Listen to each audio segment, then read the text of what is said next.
Assalamualaikum warahmatullahi wabarakatuh. Perkenalkan, nama saya Muhammad Ikhwanur Rahman dengan NIM 0104211022. Di sini saya ingin membawakan tugas akhir semester mata kuliah hadis tematik. Yang dosen pengampunya yaitu Bapak Haji Muhammad Iqbal Abdul Muin LCMA. Kita masuk pembahasan yang pertama yaitu pengertian hadis. Hadis adalah perkataan, perbuatan atau persetujuan Rasulullah SAW yang ditetapkan sebagai sumber ajaran agama Islam setelah Al-Quran. Hadis berfungsi sebagai pedoman dalam menjalankan agama Islam, mengklasifikasi dan menjelaskan ayat-ayat Al-Quran, serta memberikan contoh praktek kehidupan Nabi Muhammad SAW yang menjadikan panutan bagi umat muslim. Hadis ini diwariskan melalui jalur sanad atau rantai periwayatan yang terdiri dari nama perawi yang meyakinkan kebenaran hadis tersebut. Hadis juga memiliki matan, yaitu isi atau kandungan pesan yang disampaikan oleh Nabi Muhammad SAW. Hadis terbagi menjadi beberapa kategori berdasarkan bidang penelitian, seperti hadis fikih ataupun hukum Islam, hadis akhlak atau etika, hadis kisah dan sejarah, dan lainnya. Sebagaimana pentingnya mempelajari dan memahami hadis sebagai sumber ajaran Islam adalah untuk menjaga keautentikan ajaran Islam yang diperoleh melalui perantara Rasulullah SAW. Selanjutnya pembahasan yang kedua yaitu metode hadis tematik. Metode hadis tematik ini adalah pendekatan yang mengelompokkan hadis-hadis berdasarkan tema ataupun topik tertentu. Metode ini bertujuan untuk mempermudah pemahaman dan penerapan ajaran Islam dalam kehidupan sehari-hari dengan mengkaji hadis-hadis yang berkaitan dengan topik ataupun tema yang sama. Dengan demikian, metode tematik membantu untuk merangkum, mengkategorikan dan menggali hikmah dari hadis yang memiliki subjek yang serupa. Selanjutnya pembahasan yang ketiga yaitu prinsip-prinsip metode hadis tematik. Yang pertama, seleksi tema. Dalam metode ini, tema ataupun topik yang akan dikaji dipilih dengan seksama. Tema-tema tersebut bisa berasal dari berbagai aspek kehidupan seperti ibadah, akhlak, pergaulan sosial, keluarga, ekonomi, ataupun politik.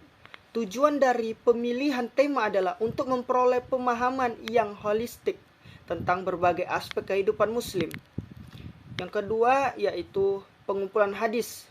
Setelah tema dipilih, langkah selanjutnya adalah mengumpulkan hadis-hadis yang berkaitan dengan tema tersebut. Hadis-hadis yang relevan akan dikumpulkan dari berbagai koleksi hadis yang sahih seperti Bukhari, Muslim, Abu Daud, dan lain sebagainya. Yang ketiga yaitu analisis kontekstual. Setiap hadis yang dikumpulkan akan dianalisis secara kontekstual, termasuklah matan, sanad. Analisis ini bertujuan untuk memahami pesan atau makna hadis dengan benar, serta untuk memverifikasi keautentikan hadis yang dianalisis. Yang keempat yaitu pemadatan dan penyusunan. Setelah analisis, hadis-hadis yang berkaitan dengan tema akan dipadatkan dengan disusun secara sistematik. Ini melibatkan mengelompok hadis berdasarkan subtema yang lebih spesifik dan penggalian hikmah-hikmah yang terkandung dalam hadis-hadis tersebut. Yang terakhir yaitu yang kelima, aplikasi dalam kehidupan. Hasil dari metode hadis tematik ini akan digunakan untuk memberikan pemahaman yang lebih baik tentang ajaran Islam dan untuk menerapkan dalam kehidupan sehari-hari. Hadis yang mengkaji dalam menjadikan pedoman dalam menjalankan ibadah, berinteraksi dengan sesama, mengambil keputusan atau mengatasi masalah yang dihadapi. Selanjutnya yaitu pembahasan mengenai hadis tentang ihsan. An Abi Ya'la Shaddad bin Ausi radhiyallahu anhu an Rasulullah sallallahu alaihi wasallam qala inna Allah katabal ihsan ala kulli syai' fa idza qataltum fahsinul kitlah wa idza dzabhtum fahsinul dzabaha wal yuhid ahaduhum syafratah wal yurih dzabihatah. Yang artinya dari Abu Ya'la Shaddad bin Aus radhiyallahu anhu, dari Rasulullah sallallahu alaihi wasallam, beliau bersabda, sesungguhnya Allah mewajibkan berlaku baik terhadap segala sesuatu. Maka jika kalian membunuh, hendaklah membunuh dengan cara yang baik. Jika kalian menyembelih, hendaklah menyembelih dengan cara yang baik. Hendaklah seorang dari kalian meminjamkan pisau, menajamkan pisaunya, dan menyenangkan hewan sembelihannya. Hadis yang diriwayatkan Muslim. Hadis di atas menjelaskan bahwa pentingnya melakukan tindakan dengan ihsan dan kebaikan. Rasulullah Shallallahu Alaihi Wasallam mengajarkan bahwa Allah mewajibkan umat Muslim untuk berlaku baik sedalam segala hal, termasuklah dalam tindakan membunuh atau menyembelih binatang dalam konteks pembunuhan. Jika seorang harus melakukan tindakan tersebut dengan alasan yang dibenarkan seperti membela diri atau melindungi orang lain, maka harus melakukan dengan cara yang baik. Ini berarti tindakan tersebut harus profesional dan tindakan melebihi batas yang ditentukan oleh syariat Islam. Melalui hal ini, Rasulullah Shallallahu Alaihi Wasallam agar umat muslim senantiasa menjaga keadilan dan menghindari perlakuan yang melebihi atau berlebihan kekerasan. Di sini lain dalam konteks penyembelihan hewan, Islam mewajibkan agar dilakukan dengan cara yang baik. Hal ini mencangkup menajamkan pisau. Melakukan penyembelihan yang baik, kita menunjukkan rasa empati dan rasa hormat terhadap makhluk Allah yang akan berlaku baik dan segala aspek kehidupan, baik terhadap sesama manusia maupun terhadap binatang. Kita dapat memperoleh rahmat dan ridho Allah Subhanahu wa taala. Itu selanjutnya yaitu hadis ya tentang profesionalisme. An Aisyah radhiyallahu anha qalat qala Rasulullah sallallahu alaihi wasallam, innallaha ta'ala yuhibbu idza amila ahadukum amala an yatqinnah. Yang artinya yaitu dari Aisyah radhiyallahu anhu, sesungguhnya Rasulullah sallallahu alaihi wasallam bersabda, sesungguhnya Allah menciptakan seseorang yang apabila bekerja mengerjakan secara profesional. Hadis yang diriwayatkan oleh Tabrani dan Baihaqi. Hadis yang di atas ya, ini menekankan pentingnya melakukan pekerjaan dengan profesionalisme dan kecermatan. Ketika kita diberikan tanggung jawab atau tugas, kita harus melakukan dengan sungguh-sungguh, melakukan yang terbaik dan memperhatikan setiap detailnya. Selanjutnya yaitu hadis tentang public relation. An Jabir qala Rasulullah sallallahu alaihi wasallam, al-mu'min lafu wa yu'lafu wa la khairu fi man la ya'lafu wa la yu'lafu wa khairun nas anfa'uhum lin nas.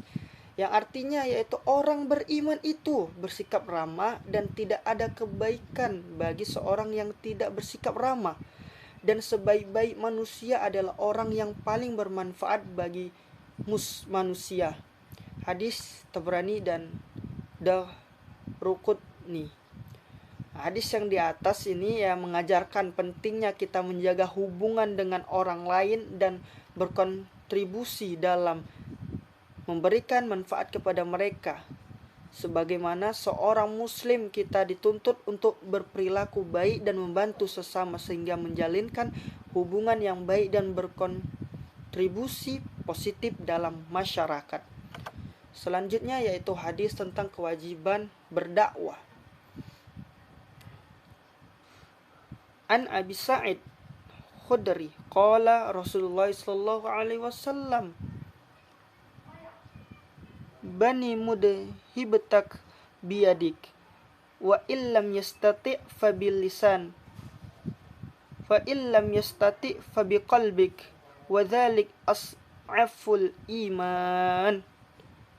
Yang artinya yaitu dari Abu Sa'id Al-Khudri, Rasulullah SAW bersabda, yaitu bantulah agamamu dengan tanganmu, bahkan dengan ucapanmu.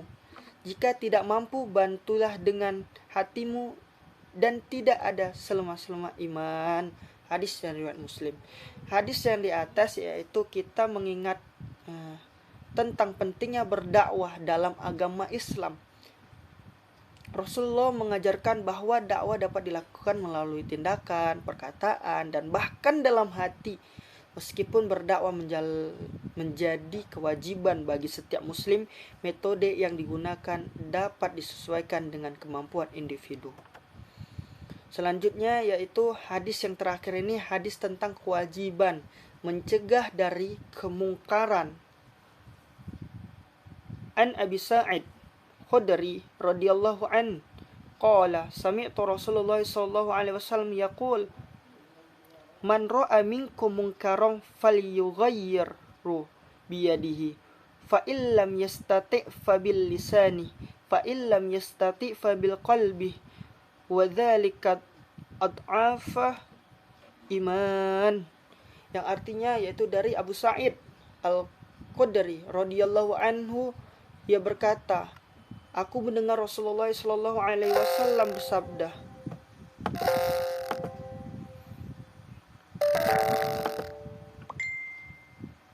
barang siapa dari kalian melihat kemungkaran, ubahlah dengan tangan. Jika tidak bisa, ubahlah dengan lisannya. Jika tidak bisa, ingkarilah dengan hatinya. Dan itu merupakan selemah-lemah iman. Hadis yang di atas menjelaskan kita, yaitu mengajarkan bahwa setiap muslim memiliki tanggung jawab untuk mengubah atau mengkoreksi tindakan yang buruk atau negatif di sekitarnya. Jika memungkinkan, kita harus mengambil tindakan nyata untuk mengatasi hal itu. Jika tidak, kita setidaknya harus bersuara menentangnya, dan jika itu pun tidak mungkin, kita minimal harus menyayangkan dan menolak dalam hati kita. Terima kasih.